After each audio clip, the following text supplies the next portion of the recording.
Hello everyone, welcome to NG's Corner for Nurses. Hope all of you are doing well. Today we will start a new series that is the Basics of ECG Interpretation. In this part, we will cover the basic concept of electrocardiogram, ECG waveforms, review of the conducting system of the heart, action potential of cardiac muscle cell and pacemaker cell action potential. Let's start today's session. Electrocardiogram is a graphical depiction of electrical forces generated by the heart. Its history dates back to 1902 when William Inthorven recorded an electrical current from the human heart using an instrument called a string galvanometer. Since that time, electrocardiography has advanced in many different directions, and currently the ECG is composed of 12 leads and it records the electrical impulses of the heart as recorded from the surface of the body. The ECG records electrical impulses from the heart onto graph paper, and these electrical impulses are recorded as waves or deflections that spread from the heart through the body to the surface electrodes. Normally, one heartbeat is recorded as a grouping of waves called PQRST deflections. The P wave represents the electrical activity of the atria and the QRST complex of waves represents the electrical activity of the ventricles. Before going to the main topic, let's review the conducting system of the heart. Normally, the heart's electrical impulse originates in the SA node or sinoatrial node. This SA node is located in the upper part of the right atrium. Electrical impulses originate spontaneously from the SA node to activate the muscle cells of the atria.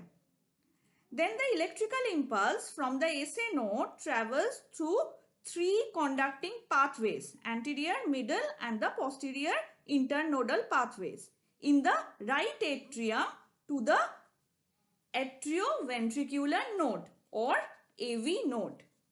And from AV node, the impulse enters a short pathway called the bundle of His. The bundle of His splits into two important conducting pathways called the right bundle branch and the left bundle branch. The right bundle branch conducts the impulse to the right ventricle and it divides into smaller branches and then into a special conducting network called the Purkinje system. The Purkinje fibers conduct the impulse to the muscle cell in the right ventricle.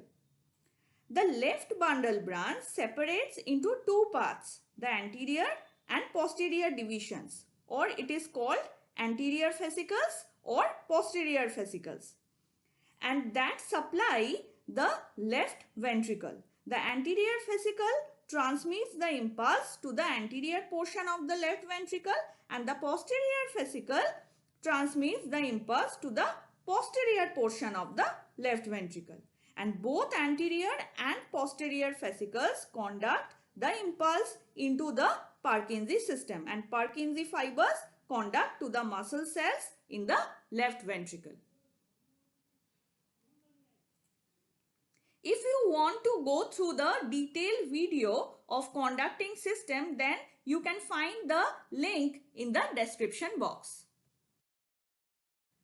Each muscle cell in the heart is stimulated to contract by going through an electrical process which is known as action potential.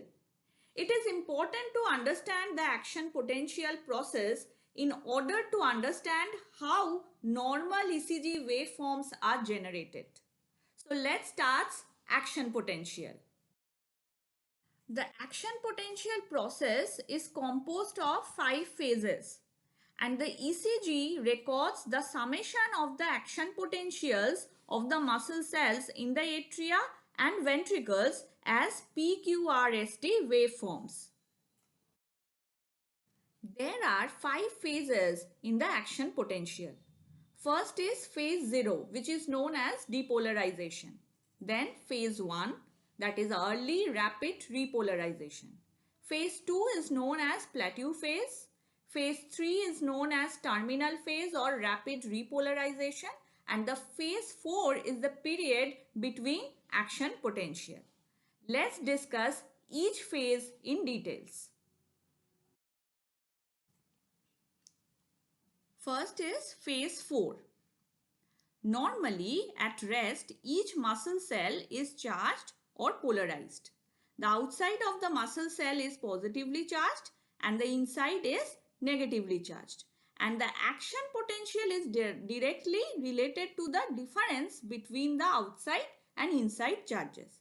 So we can see in the diagram, at rest, outside of the cell, the cation sodium and calcium predominate, and these cations are unable to cross into the cell at rest. And inside the cell, the cation potassium predominates, and at rest, potassium leaks slowly to the outside of the cell. This slow loss of positive potassium ions from inside to the outside of the cell causes the interior of the cell to be negative relative to the outside of the cell, which is positive.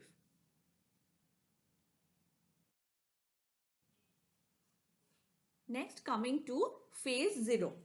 In this phase, a muscle cell at rest stimulated, the inside of the cell suddenly becomes positive and the outside negative.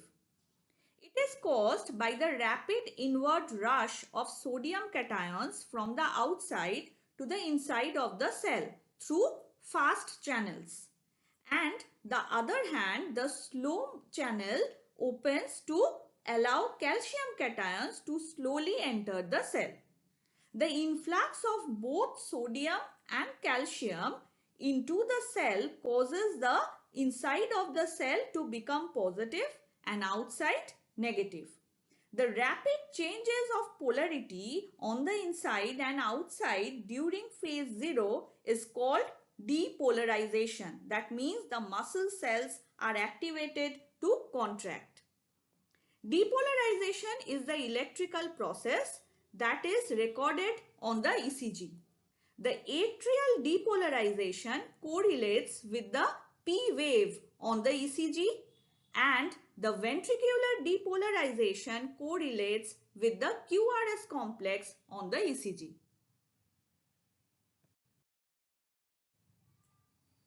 So next is phase 1, 2 and 3. Immediately after depolarization, the muscle cell returns to its previous resting state through a process which is called re-polarization. Phase 1, 2, 3 of the action potential forms the re-polarization phenomenon. The polarity of the muscle cell is restored so that the outside of the cell is again positively charged and the inside is negatively charged. First is phase 1. The fast sodium channels suddenly close, but the slow calcium channels remain open. Next is phase 2. It is known as plateau phase. The continued flow of calcium into the cell is balanced by the flow of potassium to the outside of the cell. This phase 2 correlates with the ST segment on ECG. Next is phase 3. Here the calcium channel close, but potassium continues to leak to the outside. This phase 3 correlates with the T wave on the ECG. When repolarization process has been completed, the cell ready to depolarize again.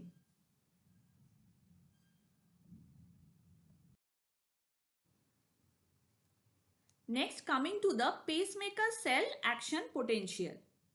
Pacemaker cells located primarily in the SA node, but also in other areas of the heart. It initiates the electrical impulses that activate the muscle cells. Pacemaker cells are called automatic cells because they initiate impulses spontaneously. The process of depolarization and repolarization are different in pacemaker cells as compared with muscle cells. In the resting pacemaker cell, phase 4 of the action potential still involves a slow leak of potassium from the inside to the outside of the cell. However, sodium from outside the cell gradually leaks into the cell at the same time, a phenomena that does not occur in the muscle cell.